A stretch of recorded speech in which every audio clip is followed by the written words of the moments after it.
Halo teman-teman, hari ini saya mau menjelaskan bedanya must be plus adjective atau kata sifat dan must have been plus adjective atau kata sifat.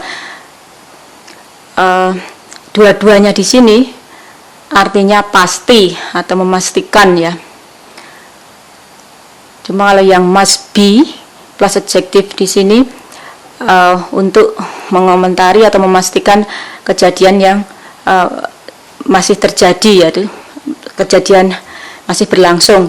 Nah, kalau must have been plus adjective ini untuk mengomentari kejadian yang sudah berlalu atau sudah lampau. Nah, perlu Anda ketahui dan di sini must be dan must have been ini bisa juga diikuti dengan kata benda atau noun, tapi di sini saya akan menjelaskan must be dan must have been plus adjective dulu. Nah, langsung ke contohnya di sini ya. Ada contoh A dan B, percakapan A dan B. Si A bilang, "It's 4 in the evening and I haven't eaten anything since this morning." B berkomentar, "You must be hungry." Kamu pasti lapar. Nah, artinya tidak kamu harus lapar, tapi kamu pasti lapar. Nah, sekarang contoh yang must have been plus adjective. Di sini ada C dan D. C bilang, "I worked all day yesterday and I didn't have time to eat. I just drank water." Kemudian D berkomentar, "You must have been hungry." Kamu pasti lapar. Nah, dua-duanya kamu pasti lapar. Yang di atas tadi juga kamu pasti lapar. Cuman kalau yang sini you must have been hungry ini untuk mengomentari bahwa kamu tuh lapar pada waktu itu kamu lapar, yaitu karena dia yang C tadi kan menceritakan kemarin saya bekerja seharian dan tidak ada waktu untuk makan. Nah, jadi kan yang D mengomentari kalau kamu pasti lapar saat itu, maksudnya pada waktu itu. Tidak kamu lapar sekarang, tapi you must have been hungry. Kamu pasti lapar saat itu, yaitu saat itu waktunya maksudnya kemarin. Nah, juga di sini ada saya berikan tambahan yang ini tidak secara fisik tapi secara emosi ya, misalnya you must be happy. Nah, itu misalnya ada teman Anda bercerita tentang kegembiraan teman Anda kalau dia bahagia, atau misalnya dia punya kabar baik. Nah, Anda kan bisa mengomentari you must be happy. Nah, kalau teman Anda tuh memberi kabar kalau saat itu punya kabar baik misalnya.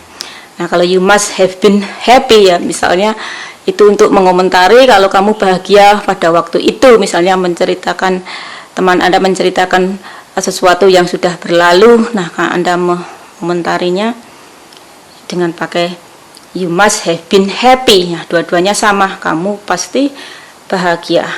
Cuman yang atas yang must be happy itu untuk mengomentari yang sekarang, you must have been happy untuk mengomentari kejadian yang sudah berlalu. Nah, saya kira Anda jelas apa bedanya. Saya kira sangat mudah untuk membedakannya ya. Cukup dihafalkan saja dan mengetahui situasinya ya. Situasi bagaimana untuk mengekspresikan must be and must have been. Nah, silahkan Anda pelajari contohnya dan dipahami situasinya. Nah, sedikit tambahan di sini. Kalau sini I must go. Nah, di sini artinya saya harus pergi ya. Ini ada must plus verb one atau kata kerja bentuk pertama. Nah, itu artinya harus. Nah, ini cuma sebagai tambahan saja, cuma untuk membedakan saja. Karena di sini artinya must be, must have been plus adjective yang berarti pasti atau memastikan. sekarang saya berikan catatannya lagi. Kalau Anda mau pelajari dan pahami, juga pahami contohnya ya, biar Anda tahu situasinya.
Oke teman-teman, sampai di sini dulu.